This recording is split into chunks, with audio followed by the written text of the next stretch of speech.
अस्सलाम वालेकुम नाज़रीन। अॼु बि उहो ई नारो आहे नो मोर कैनाल्स ऑन इंडस रिवर।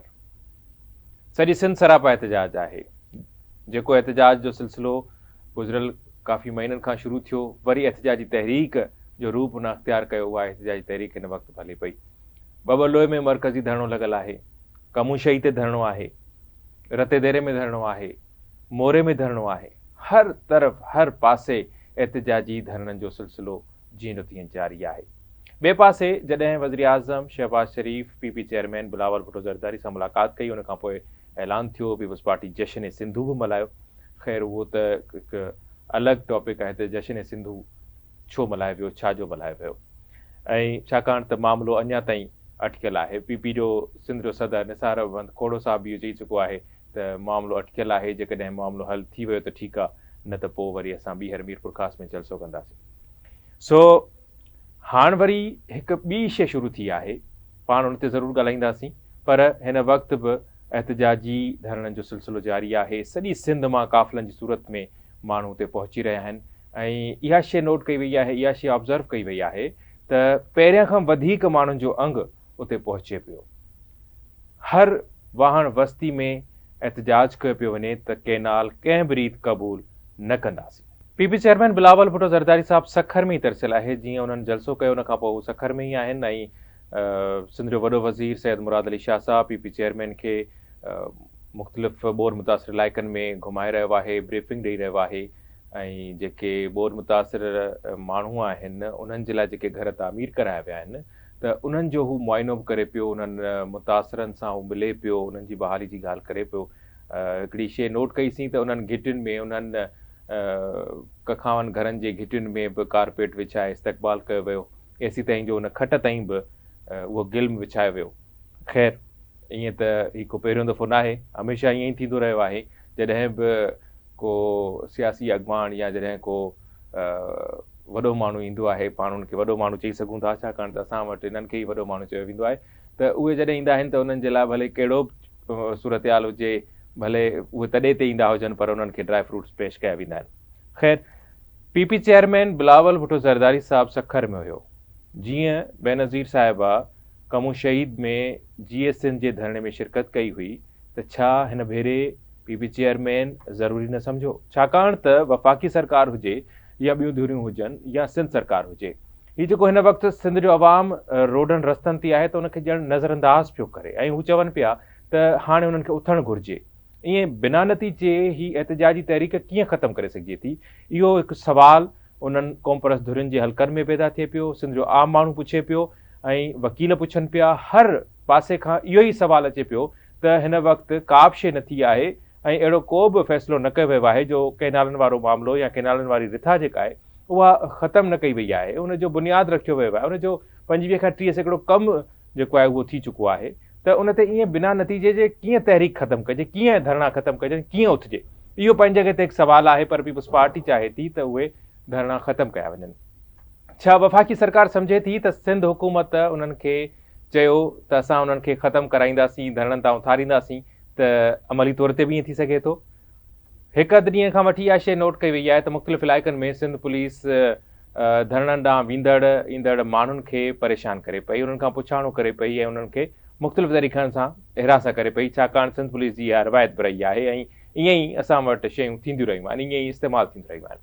ठीकु आहे, पीपी चेयरमैन साहब खे जेकॾहिं वक़्तु कोन्हे को या उहो सियासी हवाले सां इन शइ खे ज़रूरी नथो सम्झे त उन्हनि धरणे वारनि सां ॻाल्हि ॿोल कजे, उन्हनि खे तसली ॾिजे, उन्हनि सां उन्हनि खे एतमाद में वठिजे। जेकॾहिं थियणु त ईअं घुरिजे हा त उन्हनि सभिनी धुरियुनि खे बिलावल भुट्टो साहब जॾहिं वज़ीर आज़म सां मिलणु वियो हो त पूरो डेलीगेशन हुजे हा, पूरो ग्रुप हुजे हा, जंहिंमें वकील बिरादरी जा अॻवान बि हुजनि हा, क़ौमपरस्त बि हुजनि हा, मुख़्तलिफ़ सिविल सोसाइटी बि हुजे हा, त उन खां पोइ उहे शयूं ॻाल्हियूं थियनि हा। जेकॾहिं ईअं न थियो, हुन में मरियम नवाज़ साहिबा बि नज़र कोन आई, ठीकु आहे, पर हाणे ॻाल्हि इहा आहे त सिंध जो वॾो वज़ीर जंहिंखे आइनी तौर ते बि इहा ज़िमेवारी आहे, आइनी उनजो हक़ु आहे, उनजो अख़्तियार आहे ऐं उनजो फ़र्ज़ु बि आहे त हू माण्हुनि सां मिले, माण्हुनि सां उन्हनि जा मसइला पुछे। जेकॾहिं उहो ज़रूरी नथो सम्झे, हाणे सुवाल इहो पैदा थिए त सिंध जो वॾो वज़ीर ज़रूरी छो न पियो सम्झे?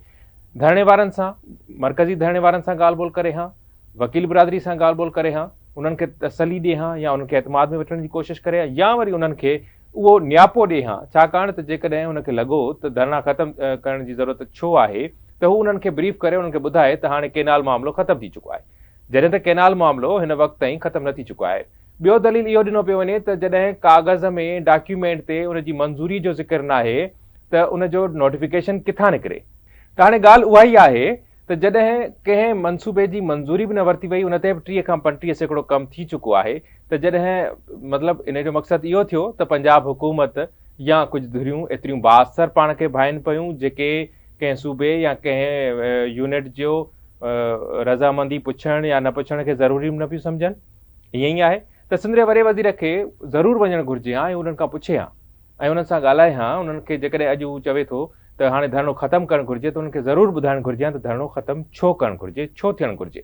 ॿिए पासे सिंध जे घरू खाते जे वज़ीर ज़ियाल अंजार साहब बि बयानु ॾिनो आहे त हू अपील पियो करे त हाणे धरणा ख़तमु कया वञनि ऐं मामिलो हल थी वियो आहे। ॿिए पासे इन क़िस्म जूं बि ख़बरूं हलायूं वञनि पियूं त जेके धरणा लॻल आहिनि उनजे करे अवाम परेशान आहे, उनजे करे सामान ख़राबु पियो थिए, उनजे करे ट्रकूं बीठियूं आहिनि, उहे ट्रकुनि वारा जेके उहे परेशान आहिनि।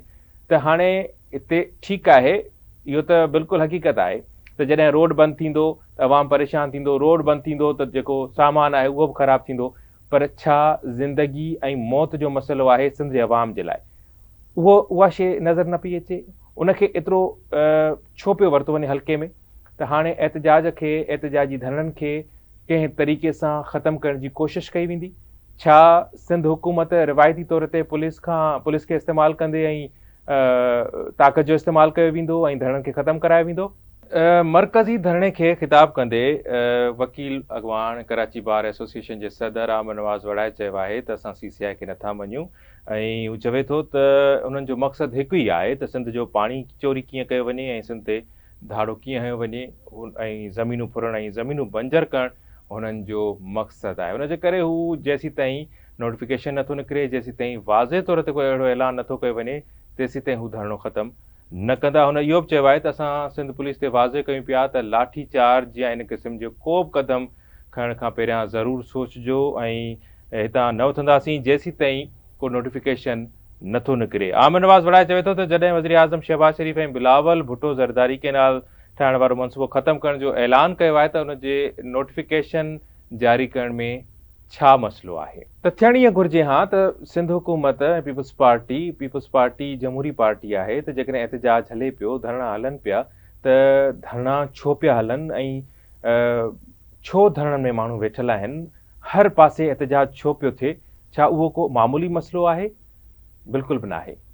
ज़िंदगी ऐं मौत जो मसइलो आहे, सिंध जे अवाम जे जियापे जो मसइलो आहे। सिंधू दरिया में जेकॾहिं पाणी न ईंदो, छाकाणि त पहिरियां बि ईअं थींदो रहियो आहे, इरसा ॾाढाई कंदो रहंदो आहे, सिंध जे मेंबर जे एतिराज़नि खे हू लेखे में ई कोन आणींदो आहे। हमेशह ईअं थींदो आहे त जेके बोर्ड जी सूरत में केनाल खोलणा हूंदा आहिनि, लिंक केनाल, उहे आम सूरत में बि खोलिया वेंदा आहिनि। सिंध हमेशह पाणी जी खोट खे भोगे थो ऐं PDA में बि इहा अलर्ट जारी करे छॾियो आहे, मुख़्तलिफ़ ज़िलनि में सोकड़े जो अलर्ट जारी करे छॾियो आहे। सूरत पहिरियां ई ख़राबु आहे ऐं हमेशह ख़राबु रहंदी आहे। त जॾहिं इहे केनाल ठहंदा त बहितर सूरत ख़राबु थी वेंदी। इन जे करे जेके लाॻापियल धुरियूं आहिनि उनखे संजीदगी जो मुज़ाहिरो करणो पवंदो ऐं जेकॾहिं संजीदगी जो मुज़ाहिरो न कयो वियो त उनजा नतीजा यकीनी तौर ते सुठा न निकिरंदा। ॾींदा इजाज़त, अला निगहबान।